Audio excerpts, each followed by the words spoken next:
welcome. I want to go over the Homeodynamics assessment. Many of you have taken it already. If you haven't, you can just click on to the link vitalityedu.com/HD test, so for Homeodynamics. And you know, it's an interesting thing when we think about homeostasis, this state of your body is constantly making these like minor adjustments to keep you alive. When it comes to homeodynamics, it's a little bit different because the more we kind of impose on ourselves environmentally, whether that be from outside chemicals or sprays that we're using in the home or perfumes or synthetics, right, to even all of the products and foods that we eat. So if we're eating synthetic supplements or foods with preservatives, all these different potential fragrances. It's interesting how many processed foods aren't actually the taste of the product. It's a fragrance that you're smelling that causes your brain to think you taste it. It's very tricky when you get into synthetic fragrance and molecules, and they're technically neurotoxins. They are toxic to your brain.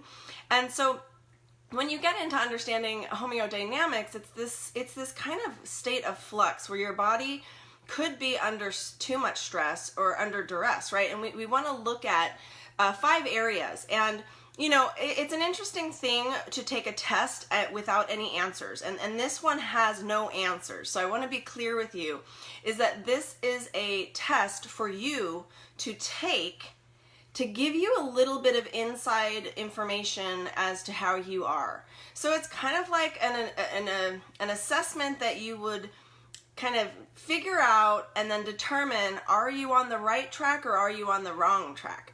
And it's pretty easy, right? So like the first one is your body mass index. Now, there's a new concept of smart body mass index, which takes into account your age and your if you're a female or a male. So you could try both. Usually the smart body mass index for women is going to be a little bit more forgiving, meaning it's going to say that you're doing better than if you take the normal body mass index calculator.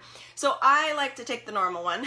So there's a link in that test, and you can just type in your height. So I'm going to put 5'6" you know, it's interesting because I'm like 5'6.5", and when I was growing up, I wanted so badly to be 5'8", so I would always you know, fudge and say I was 5'7". So I could put that, but I want to be a little more honest so that I can know where I'm at. So I'm just gonna put 5'6", even though it's 5'6.5". I'm right now 168 pounds. I know for myself, because again, I know when I feel the best, that I'm about 15 pounds overweight, give or take. So if when I hit 170, I know I'm definitely 15 pounds overweight. 155 is a good weight for me. But my body mass index comes in at 27.1, which means I'm in the overweight category. Okay, so this is an interesting thing where I talk to so many people about health and wellness, and you know, they tell me about all of their ailments, and I'm looking at them, and it's hard not to compare, you know, just to be honest. It's hard not to say, well, you're a little heavier than I am, and I'm overweight, you know. And many of you have met me in person, and you might disagree and say, there's no way you're overweight. Based on body mass index, I am. My BMI should be in that under 25 range, and I'm at 27. So that's not great. So if I were to go back up here and put in 155, right, what I think is right, this is important for you to consider as well. 155, what I think is a good, solid, I could wear a bathing suit, right? I mean, think that through. When do you feel comfortable in a bathing suit? Like never. But if I feel like I'm okay to be out in a bathing suit, 155 is my goal weight in my mind. Guess what? It's still putting me just in the overweight category because it's putting me at 25 BMI. I could fudge the numbers here and go 5'7" and just say, you know, I'm pretty close to 5'7". Now that puts me at 24.3, which I'm like, yay, I'm normal if I'm 155. But see, this is where it's an interesting thing. I want to be in the good range. So I would guess if I change this to 5'6" at 150, that's putting me at 24.2, which again is at the high range of normal.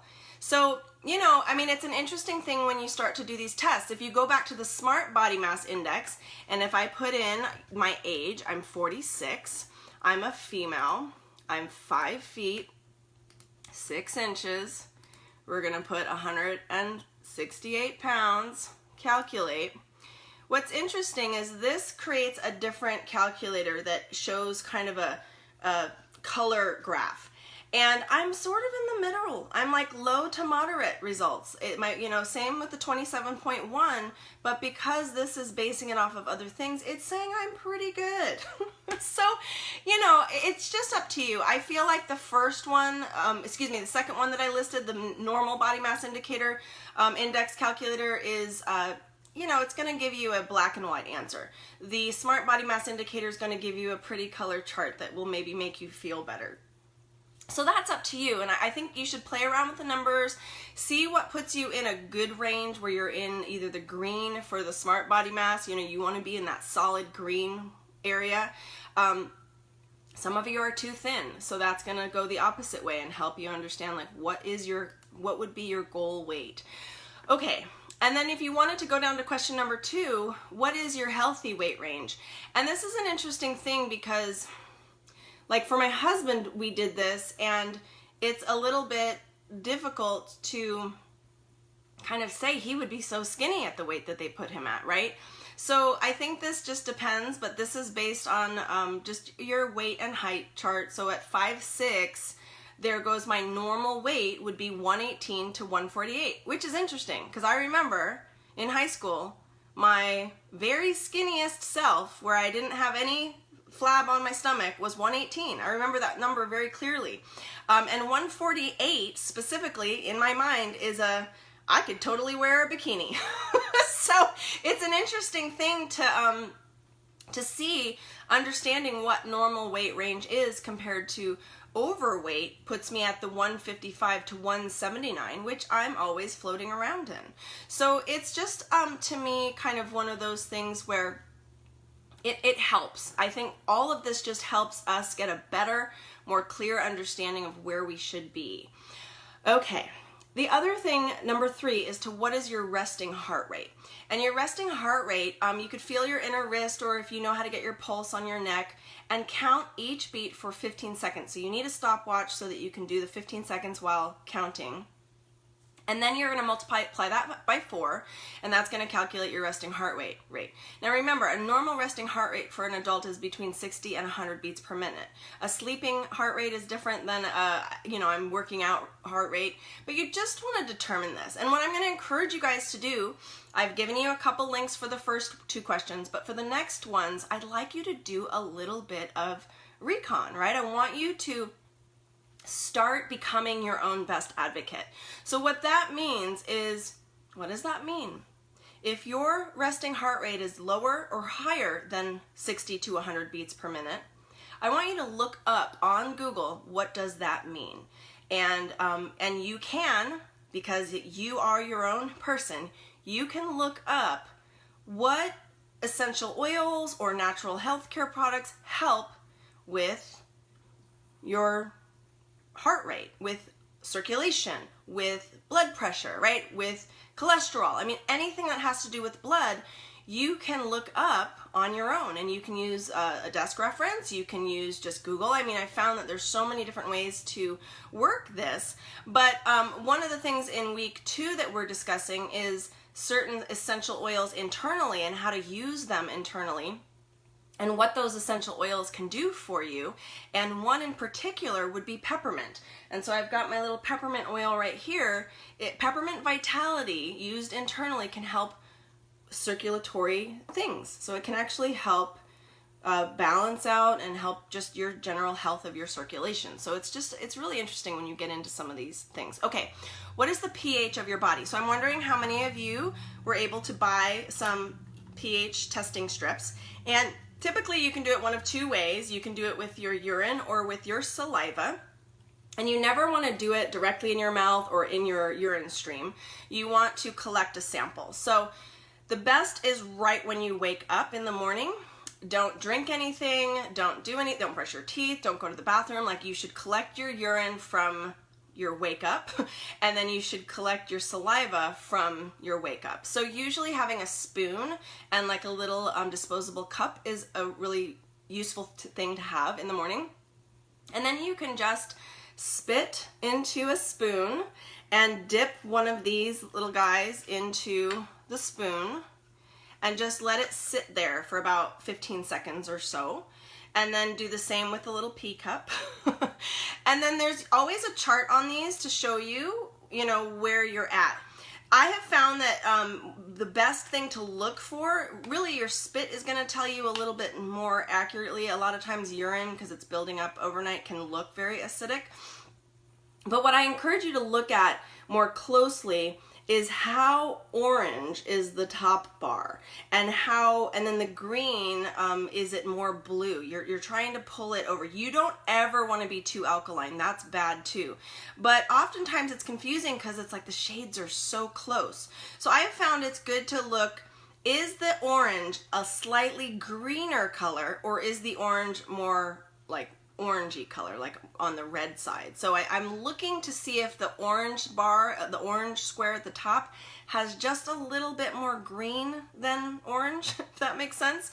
Not super green, but that's going to give you, you know, like this morning my spit reading was 6.75, and that's excellent. Like that's sort of like on, and I know I'm not perfect right now, and I've been eating not great. Clearly I'm overweight. So that's some things where I want it to be at around like anywhere from like 6.5 up to like 7.5. You don't want to really be any more than 7.5 because that's getting into another set of problems. So it's a good thing if you're at like 6.75 or 7.0 or 7.25.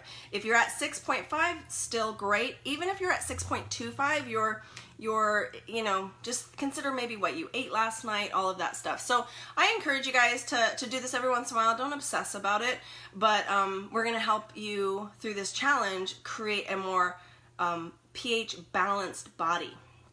Okay, so number 5 is your spit test results. Now, this is anecdotal, and I'm going to say that only because it's not a science. It's just fun to do.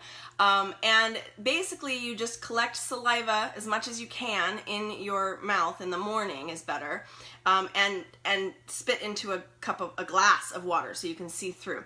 The trick is I encourage you not to eat dairy for 10 days prior to the test, and make sure you're drinking enough water. And we're going to get into that in our week 2 challenge here, but it's really a liter per 50 pounds of water. So for me, I need to be drinking 3 liters of water a day for at least a week before this test. So it would be good for you to maybe redo the spit test after this week, right? Because we're going to be hydrating this week, and consider no cheese this week possibly. Okay, so then what you're gonna do is you're gonna spit into this cup, right, your glass, and then wait about 5 minutes. Sometimes it can take up to 15 or even 20 minutes to see real good, accurate results. But really, normal saliva should float on the top of the water. Here's the thing, and I need to be clear with you. This is anecdotal. So if your spit does anything super crazy, like has those funky legs, or it floats in the middle that's kind of cloudy, or it just ends like completely at the bottom of the glass cloudy, it may not mean that you have candida. And candida is an overgrowth of fungus in the body. It may mean that you just have been eating too much dairy.